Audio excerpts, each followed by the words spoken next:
Dave Anderson here with the Fisherman magazine. It's March 7th. These are your headlines. First of all, we got the RISAA Show this weekend in Providence. That's March 8th through the 10th. Hope to see you guys there. Also, lots of trout stocking going on. We got Massachusetts and Connecticut getting in. They're dumping trout in all over the place, which is leading to some really good fishing. Stay tuned for all that and more on this week's New England Fishing Forecast. The Fishing News is sponsored by these fine partners.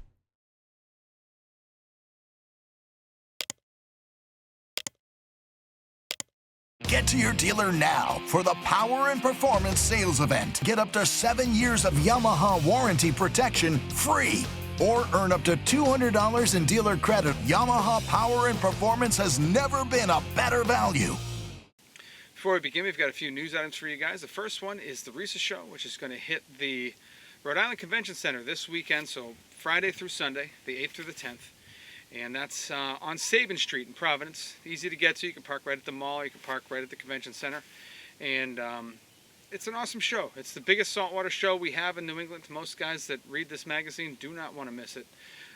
They've got great seminars, including a friend of the report here, East End Eddie's going to be giving a canal seminar at the show. And it's $15 to get in. And the hours, you know, the website says 12 to 8. But we checked in with the guys. It's actually going to be 1 to 8. So it actually opens at 1, not noon, which is different than all the other years. So just make sure you mark that down on your calendar. Excuse me. And you can also renew your subscription there. You can sign up for a new one. We're going to be giving away some good stuff. We're going to give away the IPOP Poppers from Tsunami, which are great little baits. We're also going to be giving away $20 gift cards to Shurhold, which is cleaning products that work for your home, boat, or your car.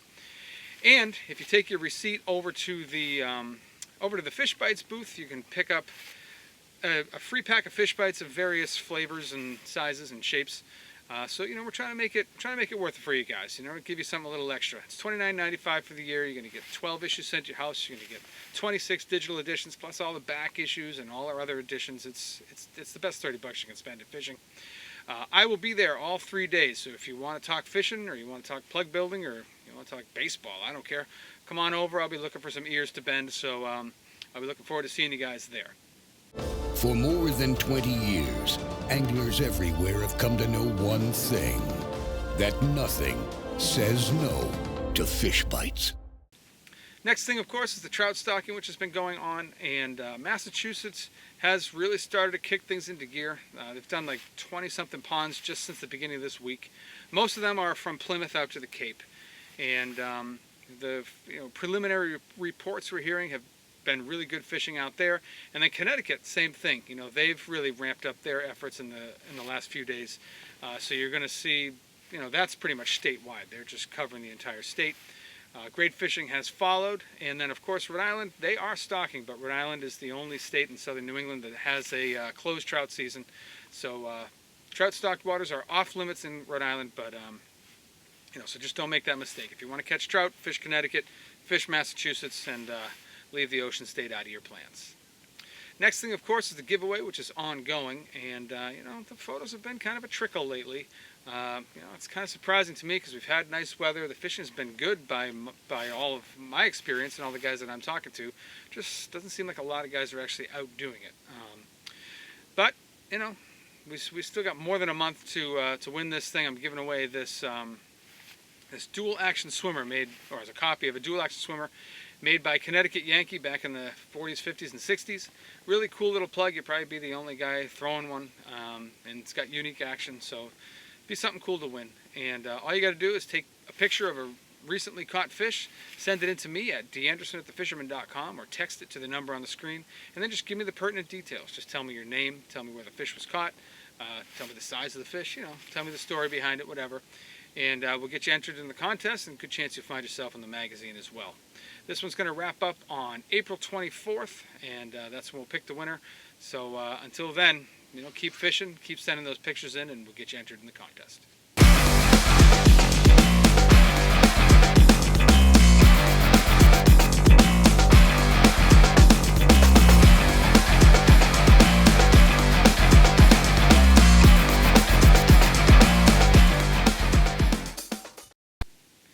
Moving over to the reports now, we'll start things off with the freshwater synopsis, which is something that we do during the winter and early spring.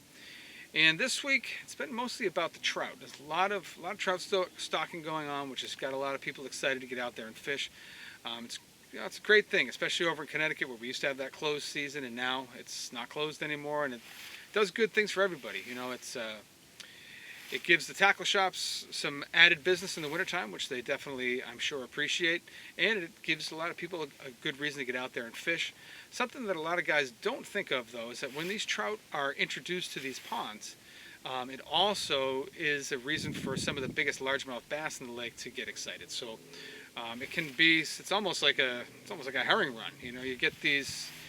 All of a sudden you get all these bigger, sort of dumber fish in the pond, and the largemouth bass take notice. So if you're not a trout guy but you want to try to catch some big bass, right now is a good time to get out there with a bull shad or a Huddleston or some other boutique custom bait. And these fish are already on the prowl for a big bait, so it's a really good time to throw something that looks like a trout. And don't be fooled. It's not just a California, Texas, and Florida thing. It works up here too, and some really big fish are caught every year in these trout-stocked waters by guys throwing big baits, trying to look like what was just put into the pond. So that's one thing that's going on. Also hearing about really good pickerel fishing. I got this picture of a big one from Mike Weck out on the Cape. This is the time of year when the pickerel are starting to move into the beginning of their spawning mode. It's more toward the end of the month when the bite really tends to ramp up, but it's already starting now. It's a good time to get a really big one.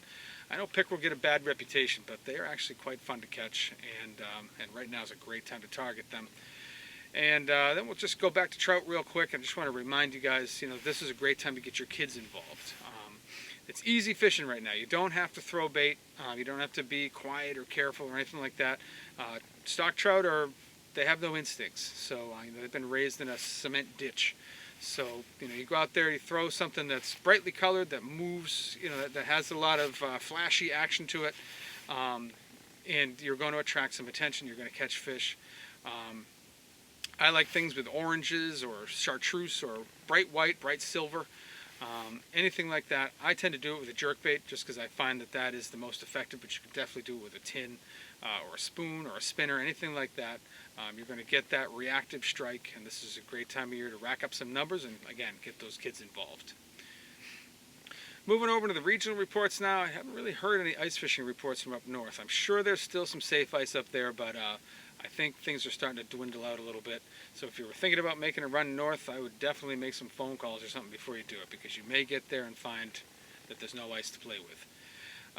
Dropping down over the border into Massachusetts, let's start things off with James Jewkes. As you can see, I have no ice here. There's no ice on the North Shore of Mass, that's for sure.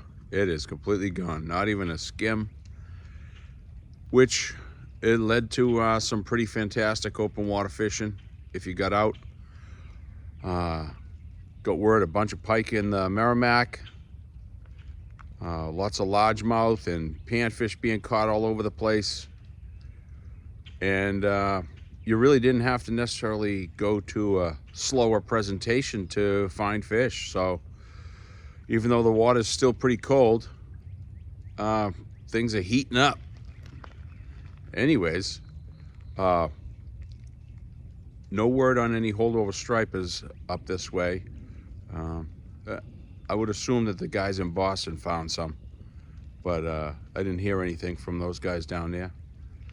But get out and enjoy this beautiful stuff going on here. We got about 4 pairs of swans out here, and I just seen a ply-leaded woodpecker up here. Last week I was here and saw 3 of them. So enjoy the outdoors while you can and get out and catch some fish. Like I said, it's only gonna get better from here on out, so get out and get fishing. All right, Dave. One other thing. It's getting close to springtime here, and I know daylight savings this weekend, so enjoy the extra hour of sunlight. But everybody, little public service announcement. Over the winter, some trash has been all over the place, so if you can, just pick up a little bit. If you make a stop, it helps everything. All right, Thanks, Dave. Now, it seems like the eastern 2/3 of Massachusetts, and it could even go further than that, are now open water. So you've got good bites for jerkbait bass opening up throughout most of the state anyway. We're going to start seeing more of the trout stocking taking place in central Mass now too. And as we move down more toward Plymouth, you got great trout fishing and great bass fishing down there. And that's one of those areas where we start to see those really big pickerel showing up. Same could be said for out on the Cape. I've been hearing about some good smallmouth fishing in places like Mashpee, Wakeby. Lots of good largemouth fishing throughout the entire Cape. And with all that trout stocking going on, the trout fishing's been good. But that's really been most of the story on the Cape. A few guys have been hitting the creeks looking for holdover stripers, and I've been hearing that, these guys are being marginally successful. It hasn't been great, but there are some fish being caught. So if you don't mind putting in the time, you can definitely find some fish out there. Stuff, like the sabiki rig, pollock and mackerel stuff in the canal, that seems like it's over. Checked in with Bruce from Canal Bait and Tackle, and he said he hadn't heard anything in a couple weeks now. So I think those fish have moved out. Other than that, we can this might be the last one. We'll take a look way inland, and we'll check in now with Roy Leyve. What can I say? It's ice out. It's been a phenomenal week of fishing. It just seems like those few 60 degrees days and 50s that we had last week really, anything that had open ice or opened up just warmed up enough to really get fish moving. Pike are in the shallows. They're doing their thing. They're spawning right now. I got one today by accident. I don't like targeting them when they're doing their things, but they're there. And sometimes, you just can't get away from them. But other than that, man, the pan fishing has been just great out here in Western Mass. A lot of big yellow perch, which are looking to spawn soon. Same thing with crappie. They're starting to move closer into the shallows. We're talking roughly, 12 to 18 feet of water over the over weeds, just kind of suspended there. Yellow perch, same kind of water, though you want to look for some rocky points or bars. They're going to move in shallow as well soon. And then the bass fishing and pickerel and everything else has just been, it's just been great. My go-to's been the chatterbait lately. It's hard to beat for these cold fish. A lot of vibration. And most of those bass have become, believe it or not, anywhere from 2 to 6 feet of water. Sunny days, we haven't had many, but on the sunny days, look for the wood or riprap, anything that warms up from the sun really quick. That's going to generate the most warmth in the lake or river or pond, wherever you're fishing. And that's going to, gravitate some fish to it. So I am going to let you go. I will catch up with you guys next week. Maybe I'll be at RISAA, maybe not. I don't know. I've got a few things to do, but for now, I'm going to get at these fish. So later. Moving over into Rhode Island now, we'll start things off with an East Bay report from TJ Kopecky. So first we'll get into reports, and I'm going to start in the East Bay. The return of the white perch. Where have they been? We thought maybe they had dropped out of some of the sea run spots we've been fishing, but I believe lo and behold they were spawning and they weren't on the feed. We're back catching them again. It's a good thing. And if you want to get in on the action on those white perch, just pretty much hit a pond or a lake that has a like access to salt water, somewhere where a herring would be. Always a great spot for white perch, especially the sea runs. They come in to spawn, and then they stay in for a little while, and you can catch them. Great fish to eat, great fish to catch. They fight hard. We all know that if you've been watching Jeff Sullivan. He's done well this week again in some of the East Bay ponds. A couple other ponds in the southeastern Mass side. I got a couple of good reports from Nookachuk, which is in Dartmouth, and you can access that from either Route 6 near Rachel's in Westport, or you can get on the Reed Road side of Dartmouth. Some good bass reports for in there. I actually happened to be on my regular job working, making a delivery. And I was talking to a guy that was fishing there, and it's just a guy who's been, fishing there for quite a long time. He said he's been doing well with largemouth bass up to 2 pounds. They've been, a little slow, but he's getting them in there. And another one is the Turner Pond, which is a little further up in Dartmouth, going towards the Freetown line. another good pond. But what I gotta say is all these ponds are probably all gonna start heating up in this area, just because of the warm rains we've had. We had almost a 60-degree day on Sunday in the afternoon.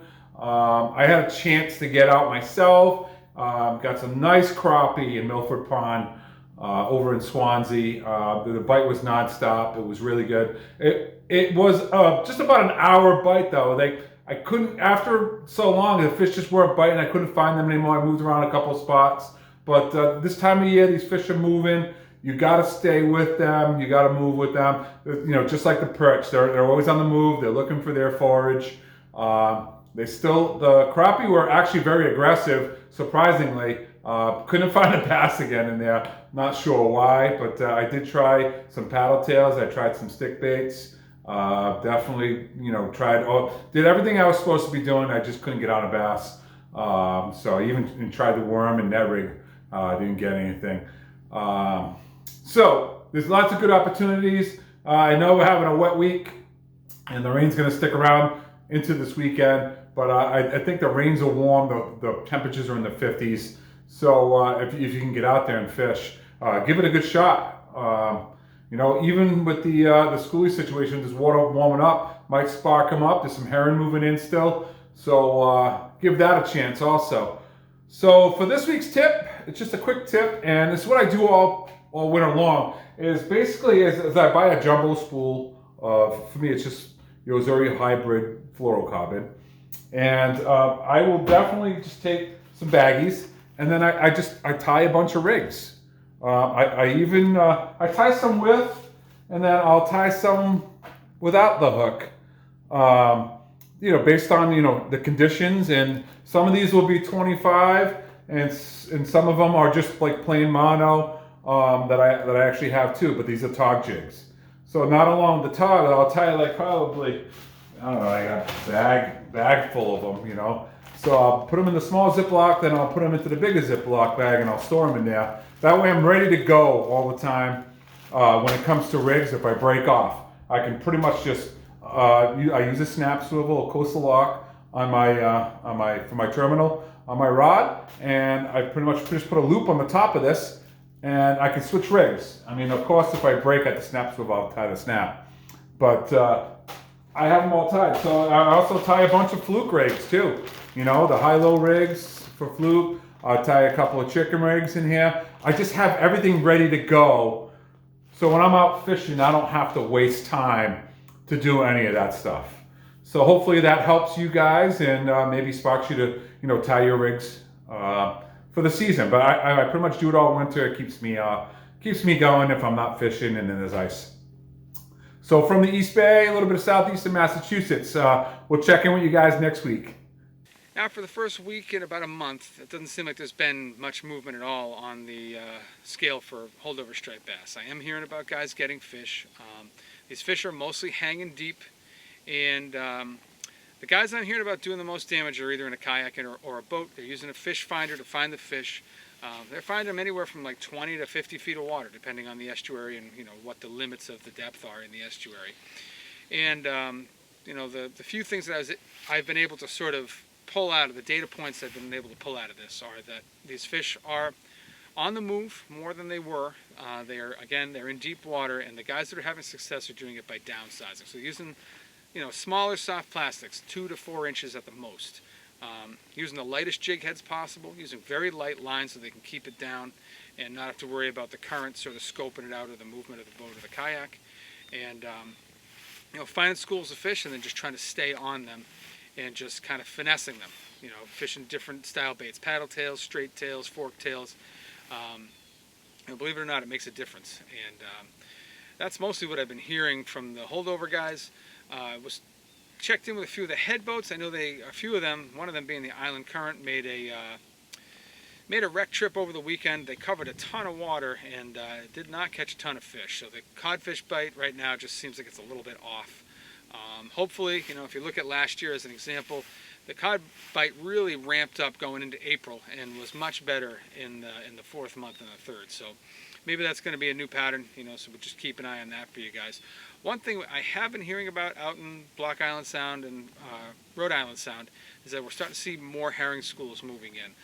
It's really just the beginning of these fish moving in, but they are around. And for a little bit more on that, let's toss it over now to Captain John Lee from JL Charters. It's early March. We got some spring fog out here. So I've been marking little blobs of herring in 90 feet. Not a lot of fish. I saw some last week. I saw some this week.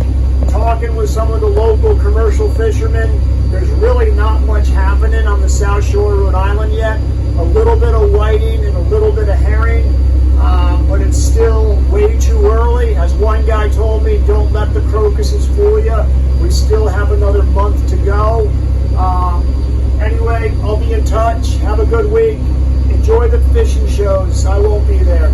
Take care. And while we're checking in with our field correspondents, let's tap in Jeff Sullivan. Here he is. So this week we got good news. And the good news is Lucky Bait and Tackle is open for the season. Your favorite bait shop is open. So the hours are on the door. Here they are. This is our March hours. Tuesdays we're closed, but in April we'll be 7 days a week, full blown. So we got a lot of things going on this week. We got the RISAA Show, the Rhode Island Saltwater Anglers Show in Providence, Rhode Island. I'll be working at the Crafty One booth over there with Ralph and the boys. I think the booth's 824, 826. If you guys want to stop over, talk some fishing, I'm always up for that. But as for Lucky Bait, we're getting reels in to get clean and grease. Guys are bringing them in. We got a pretty good line going. So if you guys haven't brought them in yet, bring them into me. I'll get them done as fast as possible. So yeah, we're getting a lot of product in. Rods, reels, line, lures, leaders, what have you, everything. We're getting it all in. I'm just so excited. The weather's getting better. The days are getting longer.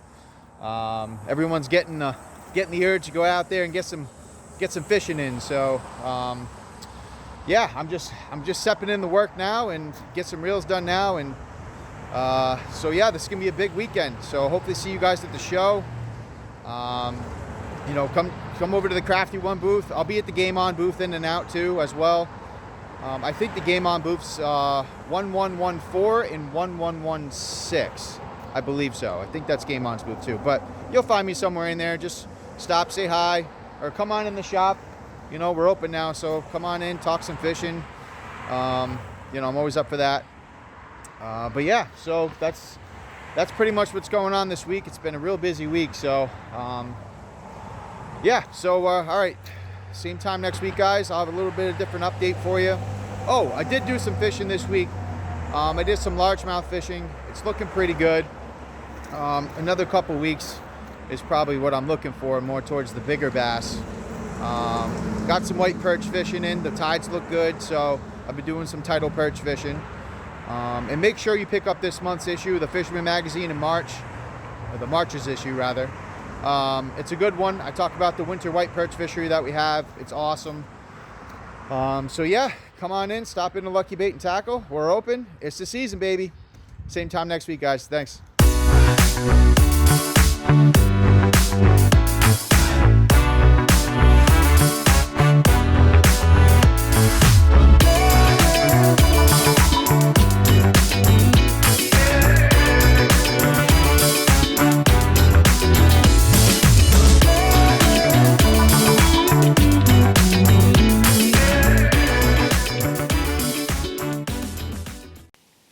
Freshwater fishing around Rhode Island doesn't get a lot of press, but very good bass fishing around. You just got to watch out again for those trout-stocked water signs. You don't want to fish in there because they are off limits until opening day, April 13th. But very good bass fishing across the state. You just got to find those non-stocked ponds. Some very big bass in the Ocean State, and just not a lot of guys out there targeting those fish. So don't neglect those. And the last thing I will bring up is that I've talked to a few guys who've seen some DEM guys around some of the herring runs, and I don't know if they're checking the ladders, making sure they're unobstructed, or putting in fish counters, or if they're actually observing fish. But in either case, it's a good sign that these herring are going to start to move in, and that's going to kick things into gear in some of these holdover striper waters. And it's also got will also have an effect on the largemouth bass population on the other side of the run. So good things going on there. I have not seen my first osprey yet, and that's usually the indicator for me that the herring are here. But I feel like that could happen any day. So that's what I have for you guys in Rhode Island this week. Moving over now into Connecticut, lots of stocking going on in Connecticut as well, which is bolstering fishing efforts across the state. I've been hearing mostly positive reports from the guys out trying. You just got to remember, you have to release those trout unless you're fishing in one of the trout management lakes. And even with that, I would check Deep's website before I went and kept a trout, just to be sure that that one lake doesn't have some special regulations, because the Connecticut trout regulations do have a lot of ins and outs, so you have to navigate the whole thing before you're confident that you can keep a fish. Just make sure you do that. But if you're going to go catch and release fishing, no big deal. Connecticut does a great job. A lot of big fish go into Connecticut waters, and they really just blanket the entire state. So that's a good thing.